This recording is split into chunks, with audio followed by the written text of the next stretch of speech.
Kind of wondering what this will look like when it comes out black and white. To me, it's like a murky brown, like I made a bad cup of tea or something. But yeah, who knows?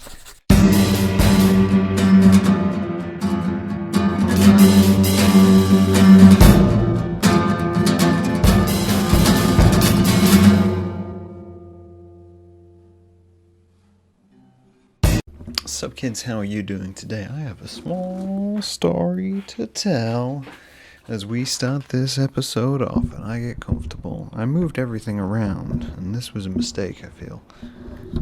Because now everything feels kind of wrong. You know, I can't put my finger on it, but it just feels, things just feel kind of wrong. Maybe the camera angle's a little bit different for those of you watching on film, but either way, I'm going to dive right in. So I've got a small story to tell.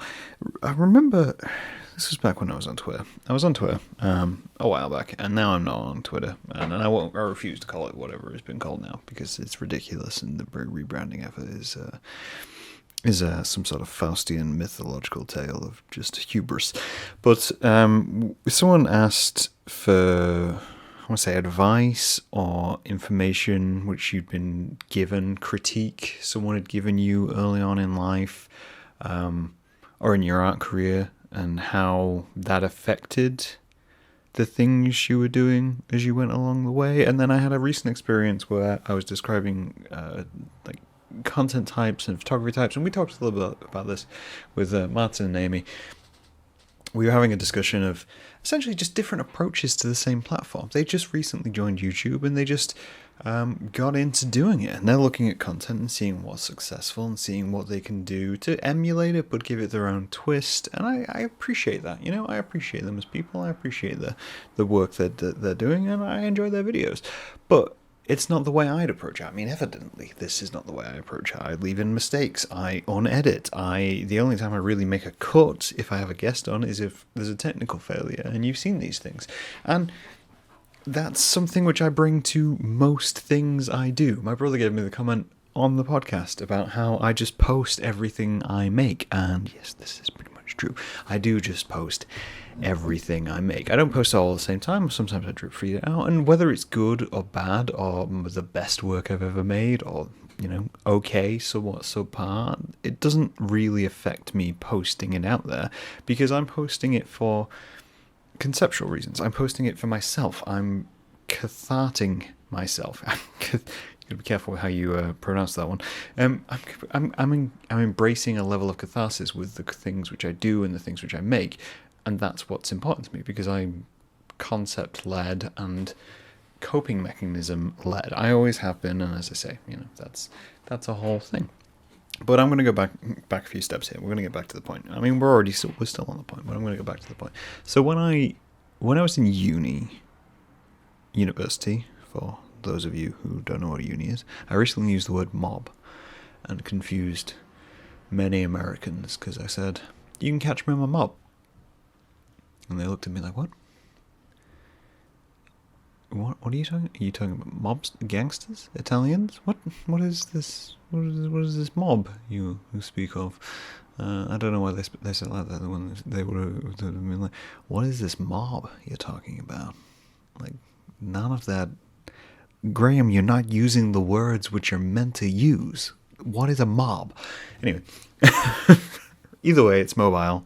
As I say, so when I went to uni, I went to uni, and during the course, because it was a photography and film course, conceptual and contemporary lens media, course which no longer exists, which means my degree is defunct, as I have said many times on this course.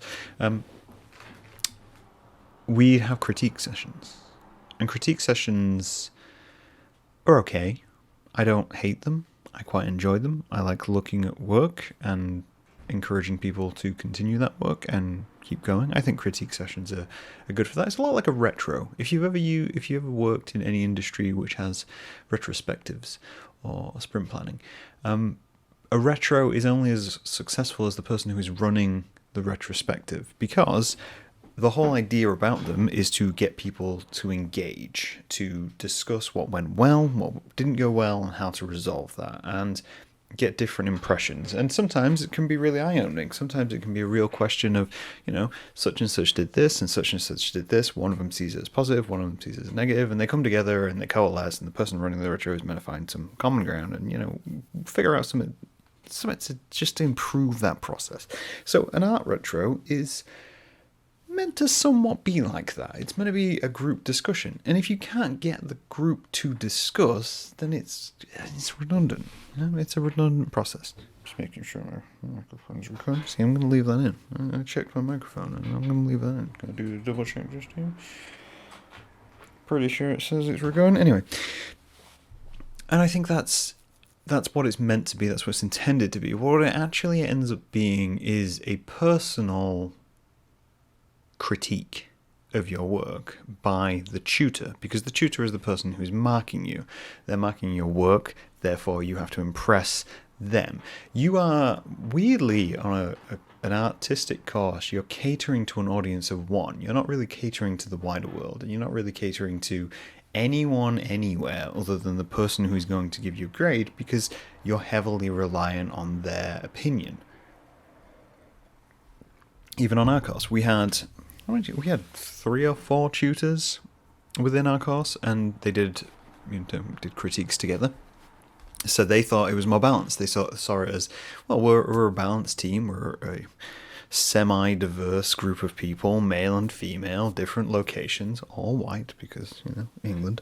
And that's what we did. We sat in a room, we bring our work to show, we put it down, and we say, give me your worst, essentially.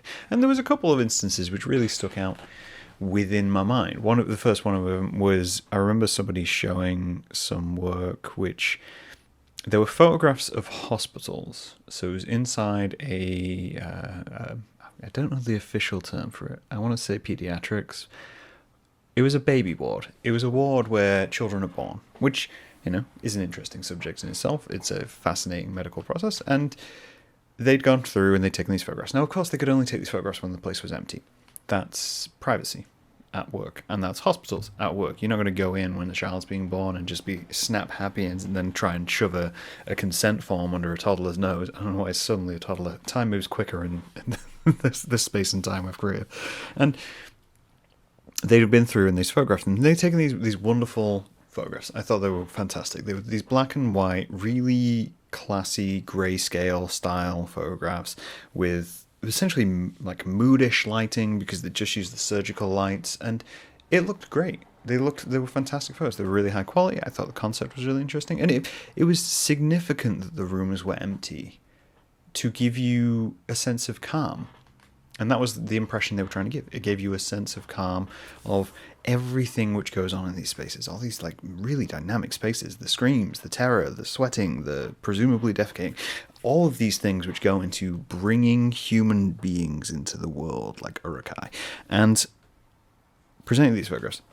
And my tutors did not enjoy these photographs, because one of the tutors said they remind me of death. They remind me of the death of a child. That's why the rooms are empty. The rooms seem empty and morose, like they're photographing a funeral, like they're photographing a wake, like they've gone in after something terrible has happened, almost like an abandoned hospital, like an abandoned place, rather than somewhere which is actively being used and looked after and maintained for the sake of bringing things into the world. And that was their opinion, and we disagreed. As a class, we disagreed. And rather than taking on that interest in this group of 20-year-olds who were saying, well, we don't get that impression at all, they said, no, you're wrong. You're wrong because of the age you are compared to the age they were, which was presumably in their 40s to 60s. They were saying it's because you're the age difference. Now, fair enough. Different people have different opinions when it comes to work, and you take something different from it. I said this a lot throughout this entire podcast. People get different things from different pieces of work. When they looked at it, they saw it as these are very morbid. These are very dark. They're very penitent of the situation, that there's something happened here and it's been cleaned up, and now the aisles are empty and now it's quiet and all that kind of thing. Whereas we saw it as, look at these amazing rooms which are so quiet, waiting to be used. And we were coming at it from two different points of view. Now, of course, the people who thought they were about death and thought they were bad because of that, because they weren't giving the impression the artist had originally intended, are the ones who are in charge of marking. And this is what I'm saying. They're the ones in charge of marking, therefore you have to appease to them. You have to either change your concept or you have to change your photographs. And I always find that incredibly interesting on an Acast, that you're told to consider your audience and consider your target and consider your concept and how you push it out into the world, when in reality you are at the behest of whoever is the course leader, because they are the ones who are going to decide your eventual course and grade. And then the other side of that is, there's a secondary story to this. The secondary story to this was, I was in my second year of uni. So I'll break it down for you. On my course, you could do, essentially you could specialize within third year. It was meant to be photography and film, or moving image, if you want to use the official terminology. Photography and film. I'm not going to use the official terminology. I'm not official. Photography and film, and you, in your second and third year, could choose to drop an aspect of that. You could instead choose to focus on one aspect or another. So if you wanted to focus on still image, you could. If you wanted to focus on moving image, you could, which meant you didn't have to explore the studio lighting for photography, and you didn't have to explore the video editing and aspects of things like that, which you did with moving image, which is fair enough. It's a good idea. It's there. So I was in my second year of the course, and I decided to continue both because I really enjoyed both. I enjoyed getting into the nitty-gritty of it all. I liked having this range and this capacity to be able to do both and look into both and dive into them, because as you've seen through the work which I make and through the episodes I make, I'm not a one medium kind of creator. I take the concept which I want to create and then I apply it to the medium, right? And that's how I look at this. And so when I was on this course, I was like, this is great, this is fantastic. And then in the second year, I was kind of leaning more towards moving image. I liked the idea of getting into film and abstract film and art films and all these kinds of things, and really exploring that kind of style of work, as well as narrative. Narrative had taken a big jump in my life of things which I wanted to look at. But I got into this final year review, right? It was my second year, and I was looking at the work I was creating and taking it to my tutors to review and get my final grade and see if they could explain their thoughts or anything like that. And this was before I'd been graded as well. Important to remember that. So this was before I'd been graded. And I went to my review, laid out my work. They'd already seen it at this point, and they didn't like it. They didn't like my work, which is fine. As I say, this is a subjectivity experiment. That's what this is. That's what university art is. It's a subjectivity experiment. They didn't like my work, but they didn't really have a particular problem with my work either, which was the interesting thing. They didn't have a problem with it. They didn't see it and think, no, this is just bad. Like, concept-wise, this is bad. And I did get some positive comments. I got some comments to say, which kind of convinced me to move into moving image more so, was that I seemed more interested in that side of things. I seemed more interested in trying to explain a story within what was going on and the images, the still images I'd created. And therefore, that would be a better path for me, which in the end, I guess I kind of agree with. But on the other hand, I got a comment which has stuck with me, and I think I've mentioned it a few times. And the reason I mentioned the Twitter thread is this comment I left on that Twitter thread was, one of the comments I got was, Graham, you don't seem to understand the fundamentals of photography.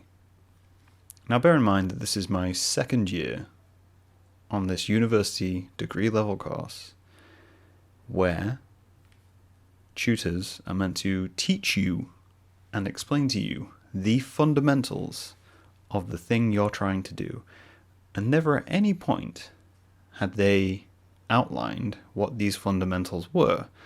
We were just expected to know.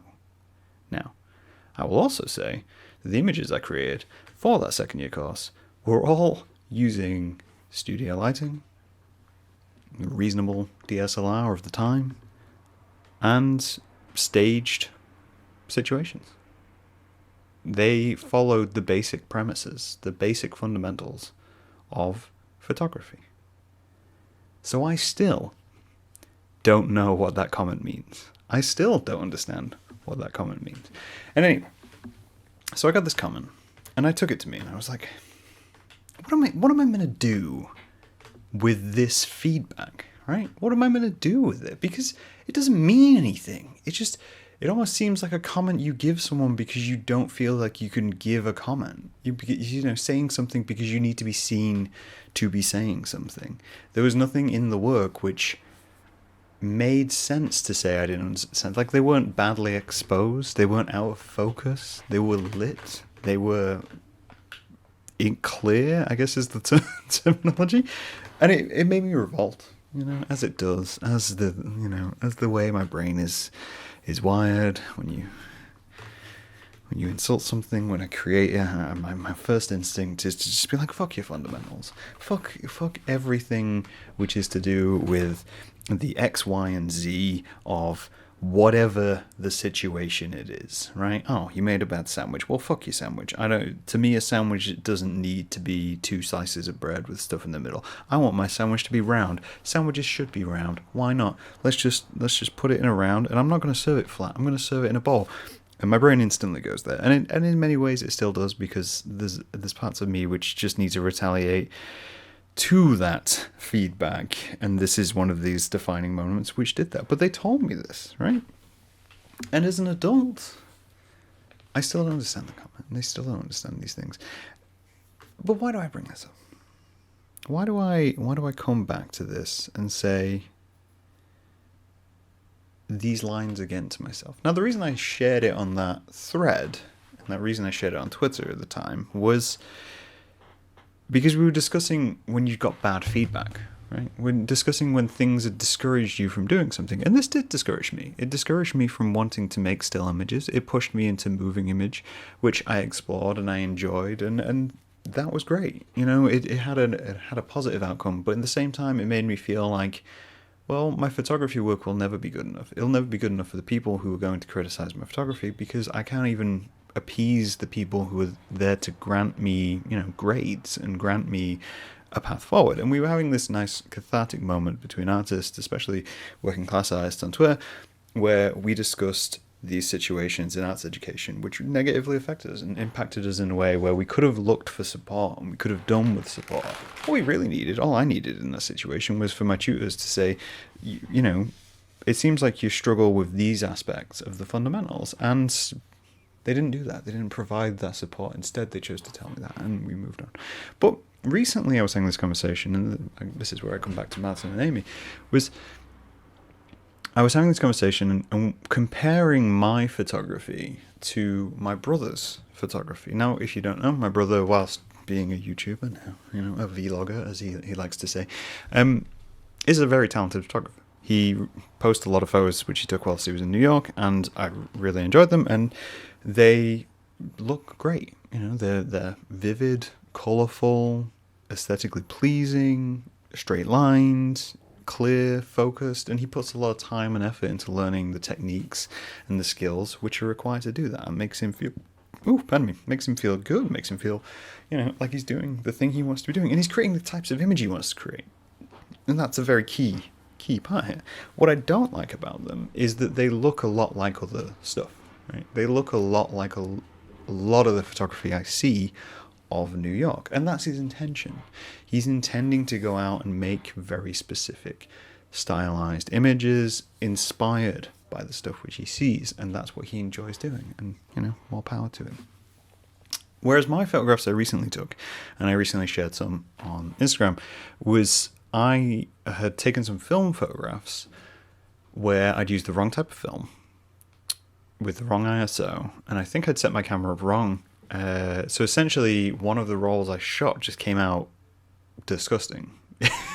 There's no real better way to word this. They came out disgusting in terms of clarity, and they came out disgusting in terms of, just being a standard, fundamentally good photograph. The framing was fine and all this kind of stuff, but it was hard to see. They were just hard to see in the image. But I enjoyed them, right? I looked back through them. I did some mild editing, and I picked the ones which were capable of being viewed online, and that was something which I was very aware of, because as an artist we have to share a lot of what we do and share out into the world. So I shared the ones which are good enough to be viewed online, and I shared the ones which were bad. I shared the ones which had gone wrong, so to speak, in a story, and some people came back with the feedback, and they were just saying, "Oh, actually, I really like these. There's an aesthetic and there's a vibe to these, and they seem more artistic." And this is what kind of didn't click in my brain, because I'm already very aware of this, but this is what I wanted to talk about today. Is when I approach something, when I create something, as I said at the very beginning, I'm approaching it from a concept first point of view, right? I'm approaching it from an emotional, theatrical sense, where I'm trying to embody an atmosphere and trying to embody something within the viewer. And I don't care about the rest of whatever's going on. I don't care about the technical aspect. I don't care about whether it's, perfectly colored or framed exactly. Because sometimes those mistakes, those rebates, as it were, that's the photography term for the sprockets and the numbers and stuff, all those things add to it. They add to the sense of feeling that you were there, and that it's a person taking a photograph, that mistakes were made to get to that image. That's the sketch lines in my sketches and my illustrations when they're finished. There's the thumbprints on claymation. It's the lines and the paints which got away from it. Sometimes all of that stuff is more interesting than the painting being created in itself. The journey and the exploration which it took for my brother to get to New York and take this photograph is so interesting. And then the image which is created doesn't interest me at all, but it does interest other people. And that, again, that's applying it to your audience. But it made me think more so about just my approach to learning new things, right? As we said before, that was tracking back the fundamentals of photography. That's tracking back to the way you start something. I was learning at the time. I was trying to find what was right for me, and I was trying to find out how to use all this new tech. I mean, to age myself, when I was going into uni, the first digital SLR cameras, single lens reflex cameras, were being pushed out. The first ones were being heavily utilized. I bought my first camera, which has less megapixels now than my phone camera. That's the age I am. And we were learning all that. We were the first band of photographers and filmmakers who were exposed to that level of digital imagery and accessibility to that level of digital imagery. And the same with film. You get a film camera. What do? Well, you're going to have to learn it. You're going to have to learn these aspects and notions in order to get something, so you don't come out with a black or white square within that.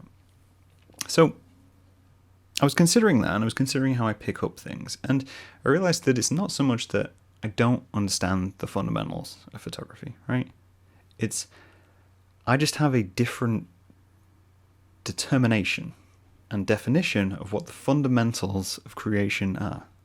The fundamentals of creation, to me, are very much the challenge, the process, the story, and the notion which gets me to the end product. Whereas the fundamentals to them were fully on the technical aspect, fully on technical-based, graphic design-led rules, which impacted them, impacted their story, impacted their atmosphere. And to me, that's fascinating. That's a whole thing. And I was thinking about when I start new things, right?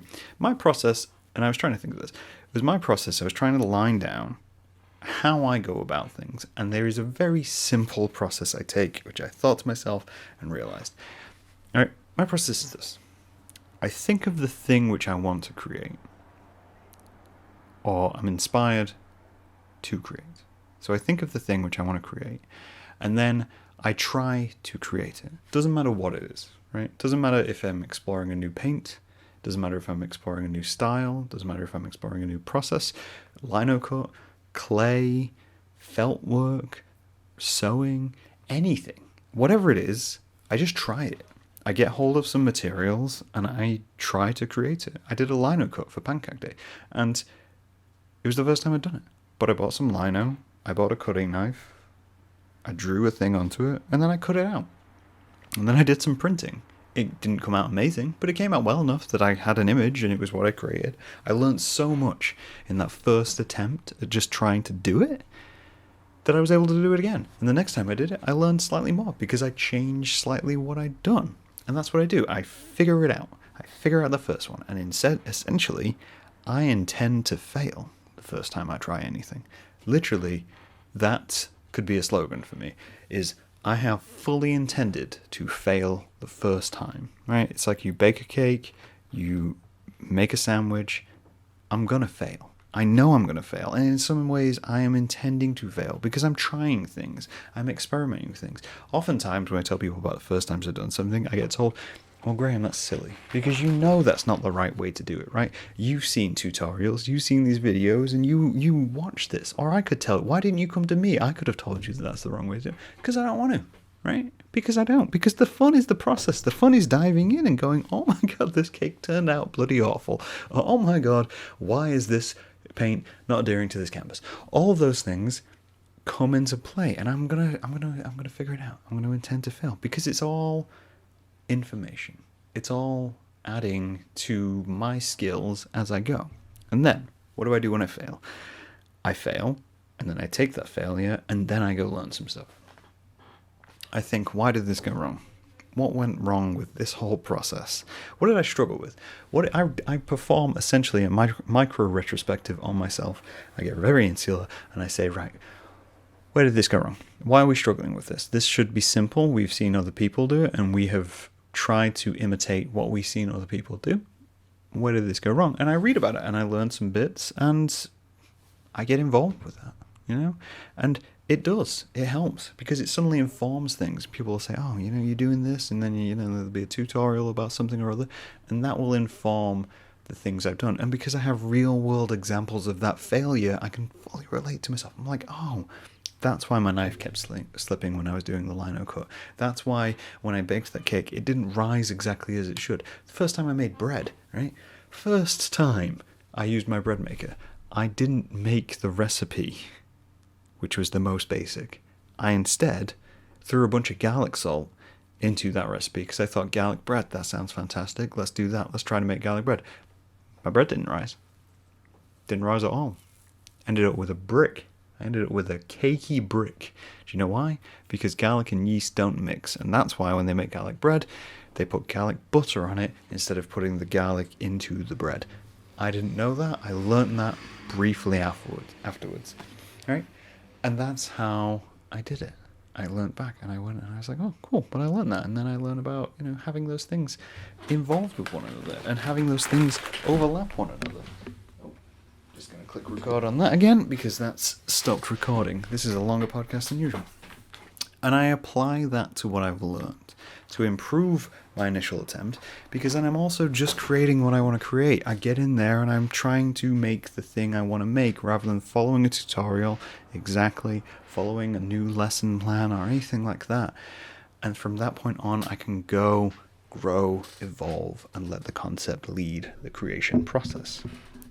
If I'd done it the other way around, if I'd made a loaf of bread that I wanted to make, that's great, but now I have a loaf of bread that I don't really want, which is redundant. It's waste. It's just waste of my time and my concept for that thing, because I'm going to have to fit my concept into that loaf. Lino cut. I could have downloaded a design. I could have made it in a way which was sold to me. I could have bought a pack with pre-printed designs on the lino cut to learn the cutting technique. But I don't want those lino cuts. I'm going to end up with a bunch of stamps I can't use. What am I getting at? What I'm getting at is this. When you attempt anything new, be it art, creation, building, logical things, I think you should go into it with a bout of, this first one is a test, like pancakes.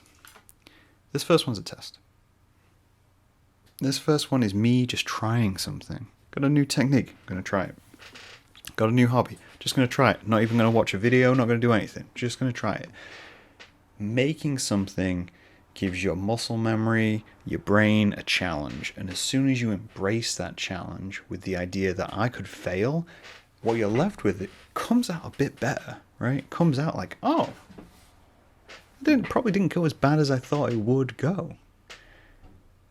I don't need your fundamentals for the first draft. Nobody does. The fundamentals are that you wanted to try it in the first place.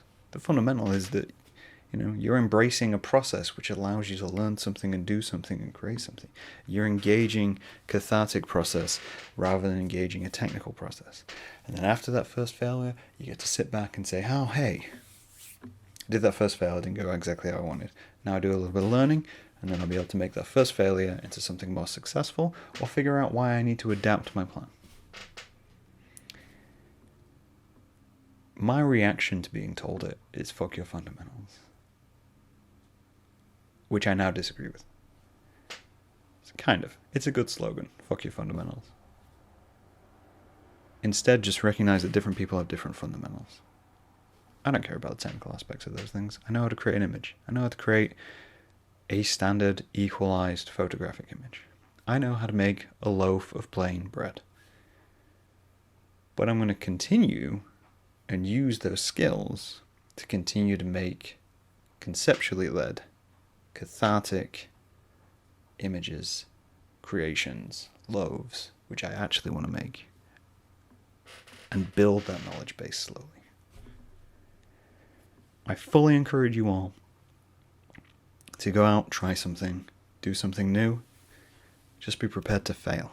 And let me know in the comments below, what are you trying to fail at today? And maybe we can all discover some tips and tricks. My main tip is fuck your fundamentals. I'll talk to you guys later. Bye.